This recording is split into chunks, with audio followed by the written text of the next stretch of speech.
Fala aí, pessoinhas. Beleza? Sr. Carlos na área. Uhul. Valeu? Olha só, chega mais.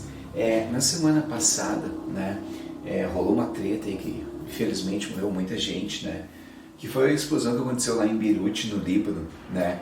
E que entre coisas, né, enfim, além das mortes, enfim, algumas coisas que surgiram nossa, que potencial de destruição que tinha essa bomba, né? Que não era uma bomba, foi uma explosão causada por amônia, se não me engano, né? E algumas coisas surgiram até, as pessoas perguntam, mas como é que se formou esse cogumelo? Por que causou tanto estrago? Por que morreram tantas pessoas, né? E a ideia de fazer esse videozinho aqui, né, de explicar de uma forma bastante sucinta, tá, como é que aconteceu tudo e por que teve os estragos e por que se observou, né, tudo que teve lá.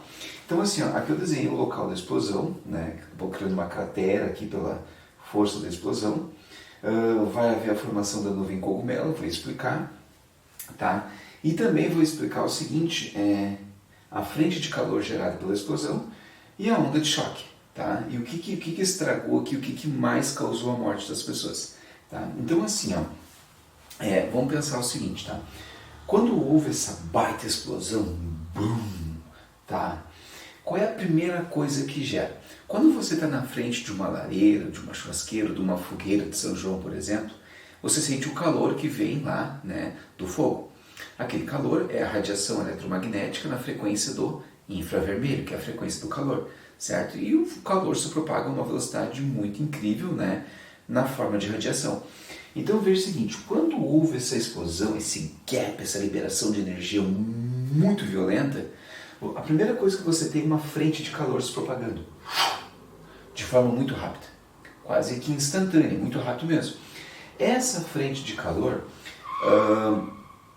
a intensidade dessa energia diminui com o inverso do quadrado da distância, ou seja, ela diminui muito rapidamente, né? Essa frente de calor, né, não foi a que causou a maioria das mortes ou a grande parte do estrago material, não foi essa frente de calor, tá?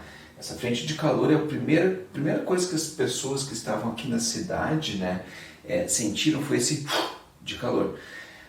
Mas não foi, né, o que causou o estrago, como eu estava falando antes. O que causou o estrago na cidade, acabou destruição, e inclusive muitas mortes, né, por estilhaços de vidro ou construções que caíram, enfim, morreram pessoas, foi a onda de choque. E o que é essa onda de choque? Quando houve essa explosão, essa liberação de energia de forma muito rápida e muita energia liberada junto, fez acontecer o quê? Você aqueceu o ar de forma muito rápida. E esse ar quente, que ele é aquecido muito rápido, ele se expande. Ele se expande muito rapidamente, criando o que a gente chama de onda de choque. O que é a onda de choque? É uma frente de ar aquecido que se expande violentamente, né? Então, entenda o seguinte, essa onda de choque, tá? Na verdade, ela é aquilo que a gente vai entender posteriormente nos vídeos que a gente vai encaminhar, que eu vou encaminhar junto aqui com esse vídeo aqui, o link lá de alguns vídeos também. Essa onda de choque, ela é o deslocamento do ar aquecido. E esse deslocamento de ar aquecido, você vai identificar nos vídeos como sendo aquele barulho, né? Bum! Né? E dá para ouvir junto com o barulho os estilhaços de vidros quebrando e por aí vai. Mas entenda o seguinte, ó, explodiu, você tem uma frente de calor se propagando, tá? Que é a radiação eletromagnética na frequência do infravermelho, né? Mas não é isso aqui que causou a destruição. O que causa a destruição é essa onda de choque causado pelo deslocamento de ar aquecido. Só que é um deslocamento muito ar aquecido que se expande violentamente, né? Esse ar aquecido se expande numa velocidade maior, tá, do que a velocidade corriqueira do som, que é 340 metros por segundo, e é isso aqui que vem quebrando o vidro, né, vem causando todo o estardalhaço e a destruição na cidade, né, que acabou causando a maioria das mortes.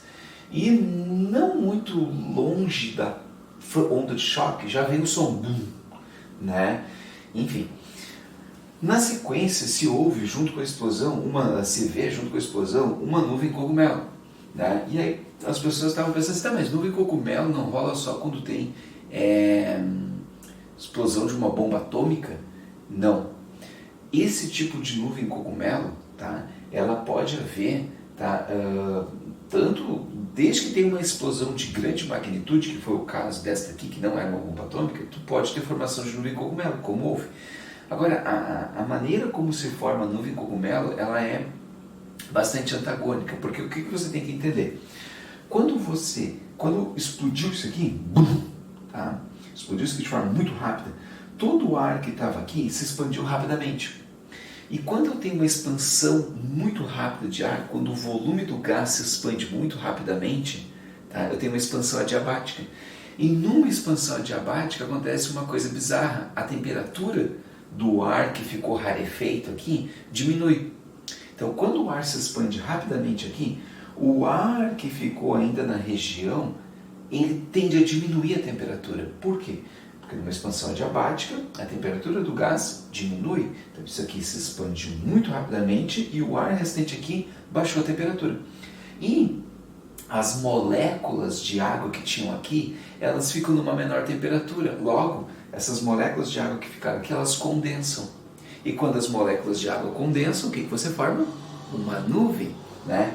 E aí você tem então a formação de uma nuvem, que é fruto da condensação da água que estava ainda nesse ar rarefeito. E aí você vai ver que aquela nuvem, ela sobe. Por quê?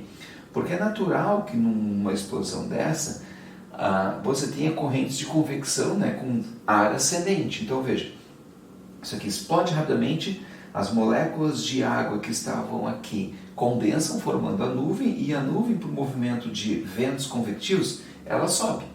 Só que conforme, você vai ver nos vídeos aí, conforme passa-se o tempo, é questão de segundos, a nuvem se dissipa. E por que ela se dissipa?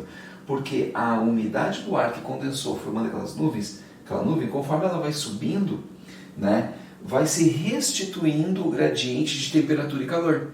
E aí, aquela água que se condensou para formar a nuvem, ela volta a se dissipar, e a nuvem se dissipa. E você observa isso direitinho no vídeo, aquela nuvem mais clara que se forma, é a umidade que condensa, porque o ar aqui esfria depois da explosão, né, porque é uma expansão adiabática, e posteriormente, conforme vai subindo pelos movimentos convectivos do resto de massa de ar que está aqui, vai se restituindo as condições de temperatura e calor, né, e pressão, e aí o que acontece? A umidade volta a se dissipar, dissipando aquela nuvem que se condensou, a umidade que se condensou volta a se dissipar e aí desmancha a nuvem, né? Depois você vê uma nuvem, sim, daí de fuligem, que daí são gases com fuligem aqui, enfim, que é resultado da queima lá do material, subindo, mas daí é mais preto, né, mais escurecido, enfim, tá? Mas é isso aí, gurizada, assim, ó, tem muita física por trás, né, deste evento, né, que triste essas mortes que houveram, mas interessante. Então, assim, voltando ao termo de física, tu vê aqui a frente de calor de propaganda, que não foi o que matou as pessoas, né, onde infelizmente causou estragos e perdas de vidas em primeiro lugar, foi a onda de choque, infelizmente, né, que é essa expansão de ar aquecido que acabou quebrando vidros, estardalhaços, destruindo lojas, enfim, por aí foi, né, destruindo casas, residências, prédios, né, e a nuvem tu observa pela oferta de muita umidade aqui. Ah, mas por que tinha muita umidade nessa região? Porque era uma zona portuária, lembra? Estava lá do ladinho do mar, né? Beleza? Então tu tinha um gradiente de umidade aqui interessante para proporcionar essa criação da nuvem de cogumelo, tá? Valeu, gurizada. É nóis, tá? Tchau, tchau.